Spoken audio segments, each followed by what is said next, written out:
Gabi rito. Gabi. Ilang oras po ba ang difference? Dito po ay 9:11 ng umaga. Alauna rito eh. Madaling araw. Ng? Parang Alauna ng Tuesday. ano Matagal po? na kayo dyan sa Italy? Bali, 1994 ako dumating dito. Matagal na.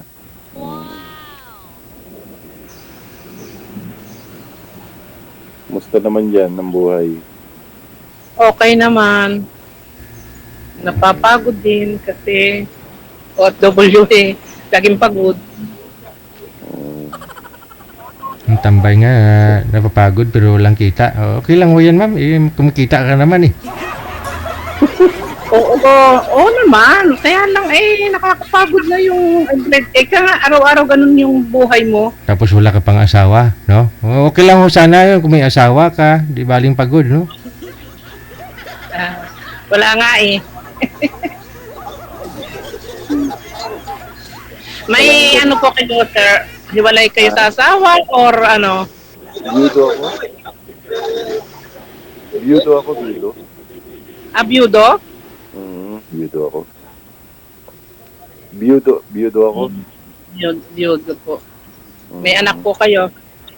Malalaki na. Malalaki na sila. Oo nga po. Ako po 4 ang anak. Nandito po yung 3. Tapos ang bunso ko po nasa Amerika, nasa LA. May anak pa po akong binata na 39, magti-39 years old. Nandito din po siya. That's good. May kasama ka dyan. Opo, pero namumuhay po ako mag-isa, pero mag-isa lang ako sa aking bahay, pero malapit lang ako sa mga anak ko, walking distance lang.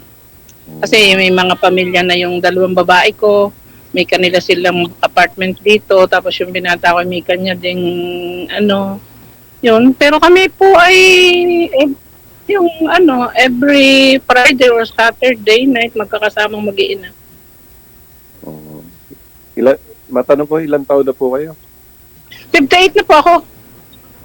58. Matanda na. Ako 58 ako eh. Siya na matanda na ako. Ako 58 Ako lang din ako lagi. Ako'y matagal nang nanonood kay DJ. Natatawa ako, sabi ko, try ko nga kaya na sumali.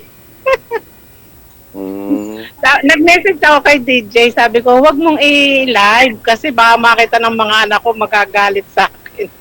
Bakit may pagsali pa dyan? 58 din ho ako. Siya 58 ako. Matagal na rin ako nanonood kay DJ Jel kahit na nung buhay pa yung misis ko. Nanonood kami dati. So ilang years na po kayo, sir, na byudo? 3 taon mahigit na. Sabi nung nanonood kami dati kay DJ Jel, tuwan-tuwa kami sa mga napapanood namin. Tapos sabi niya sa akin Lad, sumali ka kaya dyan? Sabi niya. Kaya yun. Ako po kay DJ natutuwa. Kagaling kumanta niya, kagwapo. DJ, avid fan mo ako. Matagal na pala kayo sa Italy. 1994 ako dito dumating. 28 years old lang ako noon. May train. Diyan na rin kayo magre-retire. Diyan na rin kayo magre-retire. Hindi naman. Wala lang kasi nga akong kasama sa Pilipinas, kaya nandito nga mga anak ko. Kaya siguro pag nag-60 ako, sa Pilipinas ako mag-60, malapit na. Doon muna ako. Ano kaya yung magingay? Parang Nasa Kali ako eh. Train. Tapos pabalik-balik na lang ako dito kasi nandito mga anak ko. Isang lapit pa sa camera ng tainga, ma'am. Kuton ko talaga yan. Hindi naman kuton buds to. Hindi Ilulipap ko ko tayo. hindi ako dito, sabi ko nga sa mga anak ko, hindi ako dito mamamatay. Uuwi ako sa sarili kong bayan. Na ako'y pwede pang maghikap, magala. Taga saan po ba kayo pala? Sa ano ako, sa Tondo ako lumaki. Ako po'y Batanggenya. Sa may Tayuman. Pero ang father ko, Batangas. Ang mother ko, Sambales. Saan po sa Batangas ang tatay niyo? Sa Bawan. Mabini po ako, kung alam niyo ang Mabini. Sunod sa Bawan. Yeah. Maliligalig. Mag- Ang Batanggenya da'y maliligalig at matatapang. Hindi naman. Pero magaganda. Siguro, kaya Magaganda. hindi ako kasama ng Batanggay niya.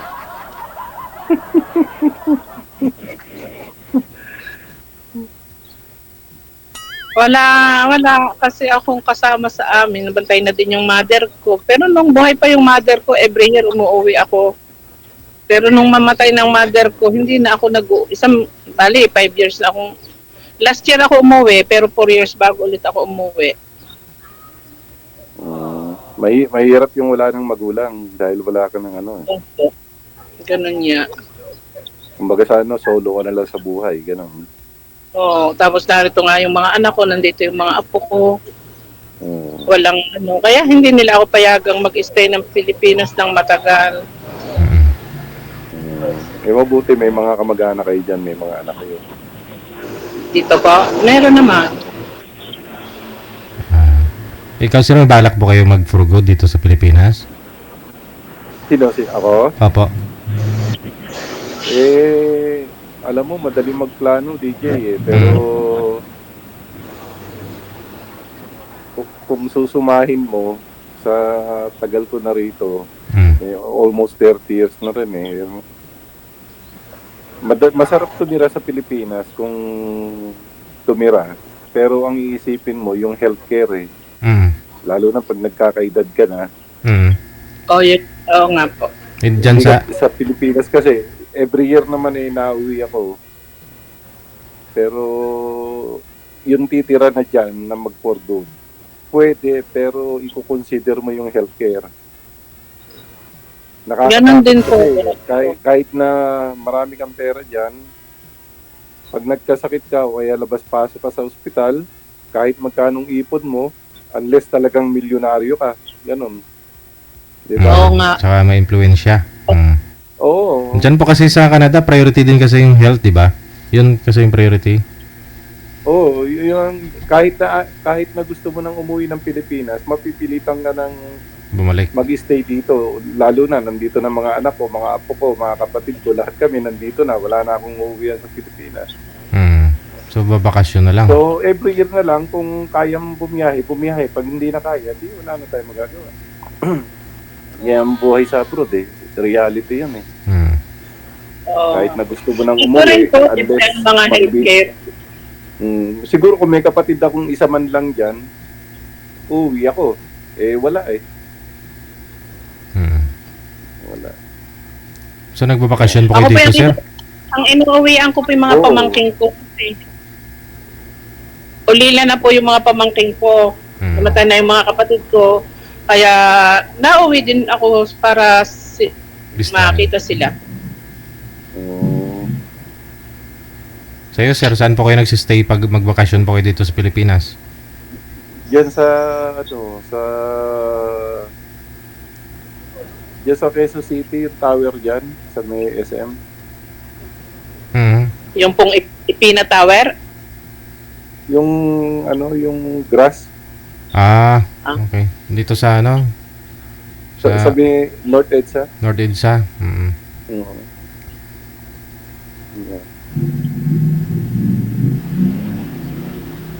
Yeah. Mahirap din yung siyempre review to. At least kayo may kasama kayo yan. Pero kasal pala kayo, kasalo kayo sa Pilipinas. Pero yung pong mister ko may kasama ng iba. Yun ang hirap sa atin kasi may mga namimit din akong mga nakasal sa Pilipinas, mahirap kasi sa Pilipinas yung pagkasal ka na forever. Di ba? Opo. Kahit na 30 years na kayong hiwalay, doesn't matter. Kasal pa rin kayo. Walang divorce sa atin eh. Oo nga. Di ba? Eh, yan.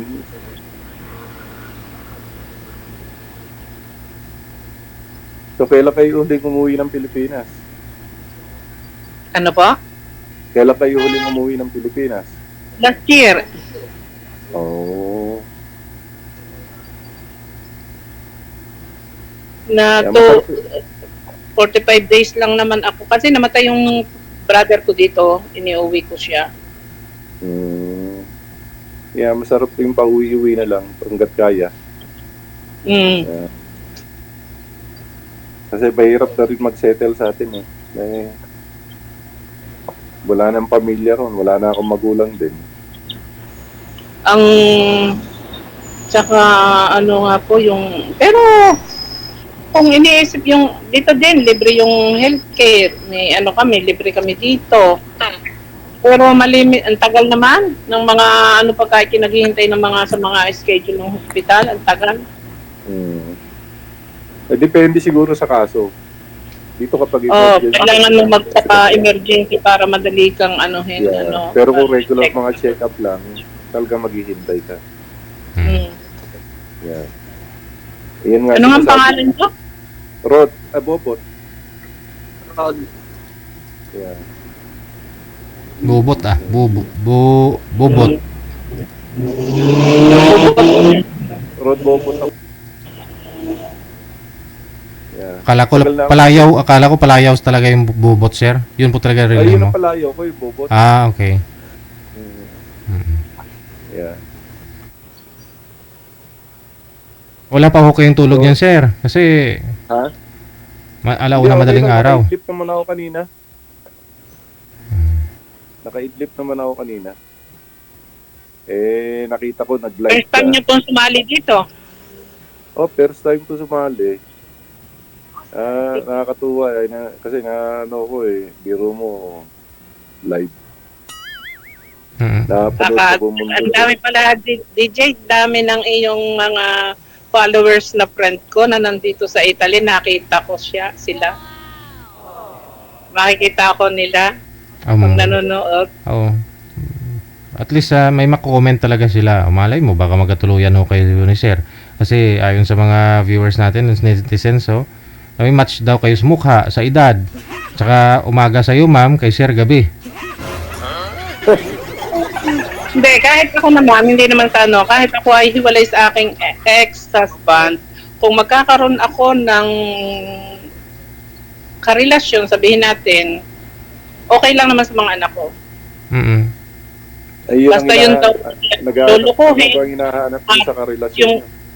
Yung pwedeng ako ay yung makasama hanggang sa pagtanda ko. At yun din naman ang gusto ko. Ayaw ko nung sa ganito din namang edad. Hindi, dito kasi madami din naman dito eh. Pero hindi ako nag-boyfriend dito. Namuhay ako mag-isa lang, sir, dito. Na 2016, nung humiwalay ako sa mga anak ko, ako lang mag-isa talaga, walang iba. Pero, kahit LDR ang... sasabihin ko totoo, nagkaroon ako ng LDR. Binata siya. Naka 7 years kami. Bah, Pero, mahirap yun, nagkaroon siya ng iba. LDR. Hindi pa Hindi kayo, ko siya niloko kapag. hindi kayo nagkita, ma'am, sa 7 years? Nagkikita kami. Pag nauwi ako, nauwi din siya. OFW din siya. Pero, binata siya eh. Tinanggap siya ng mga anak ko, tinanggap siya ng pamilya, ng buo kong pamilya. Pero, dumating din yung time, siyempre binata siya, malayo ako. Naghanap siya ng iba na pwede niyang makasama. Nakikita kami, merong 2 times, sa 2 years ay 1.5 months. Mahirap talaga. Pero, mahirap po talaga ang LDR kasi 2020 pa kami naghiwalay. Hindi, sir, pag talagang love mo ang isa, hindi naman po yun Sabihin Kasi- na natin, pero Oo. pwede magsalita ng hindi naman hindi naman po, pag love mo naman talaga po sir, ang isang tao, handa kang maghintay, handa kayong dumating yung time. At saka, Yeah. sa edad po ba namang ito, hanapin pa natin yung isang bagay? No. Ang para po sa akin kasi, mahalaga yung trust, yung loyal, kasi honesty. May komunikasyon kayo ng karelasyon mo. Nag-a-update kayo sa isa't isa kung anong inyong ginagawa o nasan kayo, ganon, ganito. Para sa akin, okay na yun Yung kung halimbawa, yung kahit malayo, may nagki-care. Ilang taon na po ba yun, ma'am, yung naging boyfriend nyo kasi binata pa? 48 na. Medyo may ahid po kayo sa kanya, no? Opo. Baka naghahanap po yun ng makakaanak pa ho. Hindi rin siya nagkaanak sa kasama niya ngayon. Noong 2020 kami naghiwalay. Hindi matagal na rin sila. Hindi pa nagkaanak. Oo. Hindi naman magkakaanak yung aking boyfriend. Ay, ganun? Bakit po? Walang itlog? Ay, ganun. Ay, ganun. Meron palang ganun. Kasi yung trabaho niya ay welder siya. Specialist welder. Meron Tapos bang magaling ganun? sa inom. Pero sabi nga, may naniloko ko siya kahit siya ganun. Ewan ko. Nung malaman ko na mayroong girl, ang nag-text sa akin yung babae, nagtumanggi siya, sabi niya, umuwi ka dito, ayusin natin ang problema. Hindi na ako umuwi. Once na ako niloko mo, hindi mo na ako... May lamat na, no? Hindi. Dahil siyempre, aalis ulit ako, maiiwan siya, nandun lang yung babae. Alam ko, iisipin ko na nagkikita pa rin kayo, di ba? Magugulo lang. Pati isip mo. Mapiktuhan pa kayo. Kaya hindi na lang ako umuwi para makipag-ayos sa kanya. Hindi na. Yun nga yung yun ang talagang ng LDR. Kaya parang parang yung mga nagsa-Saudi, mga ganun ba Ang LDR, hindi 99% na hindi nagwo-work talaga. Dapat Kaya, sa dami ng mga OFW kahit anong araw pa ang mother ko original OFW noong 1970 sa Libya pa Pero karamihan ng mga OFW kakilala o naririnig mo, most of them nasisira ang buhay. Dahil kapag kalayo Dahil kaya siyempre kapag nakipagrelasyon ka na sa tao, gusto mo na kasama mo araw-araw. Hindi yung LDR. Kasi bakit ka ba makikipagrelasyon kung hindi mo kasama? Yun, sa akin lang yun. Kasi kayo, ang point nyo, kahit na magkalayo, basta may trust. Nandun na yung trust. Pero siyempre, sa'yo yun. Yung sa isang tao, siyempre, hindi naman kayo pareho ng isip. Di ba? Oo nga po. Oo nga. Pero sir, ang aking ex-husband ay nandito din dati. Magkasama kami. Pero nasira ang pamilya ko.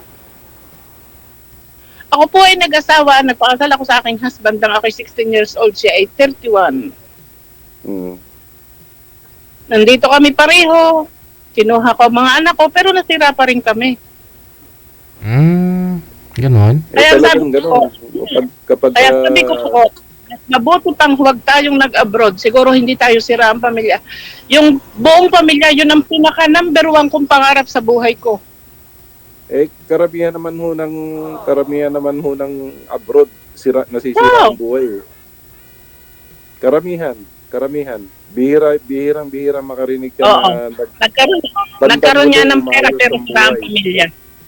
Kasi siyempre mag-a-abroad para maiahon yung pamilya, ganito, ganyan, and everything. Hindi mo alam, bandang huli, sira na ang pamilya niyo. Bihira kang makarinig na buo ang pamilya.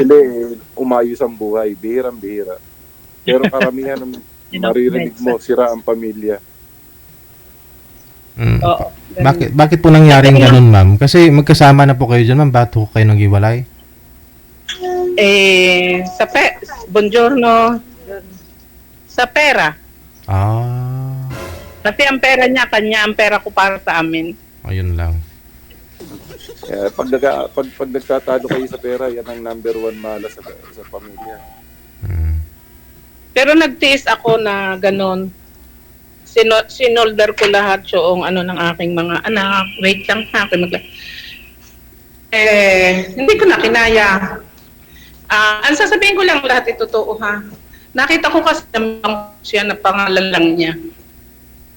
Na magkasama kami. Yun ang hindi ko na na iniipon niya yung pera niya ang aking ginagastos ko para sa amin. Fair naman yun.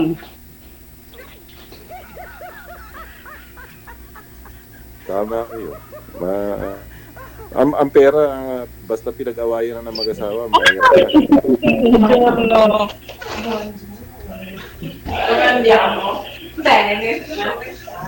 Nasa ano na ako, DJ?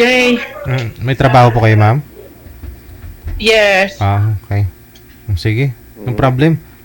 Ay, importante, Okay, ha? para si sir matulog na rin, no? Connected naman na kayo anytime. Pwede nyo po tawagan ng isa't isa. Oh, Mm. nice to meet you.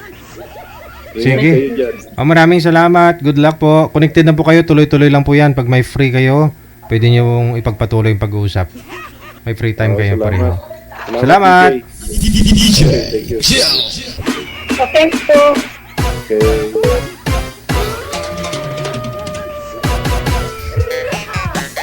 Nasa labas lang pala si girl, no? Papasok kasi may trabaho na.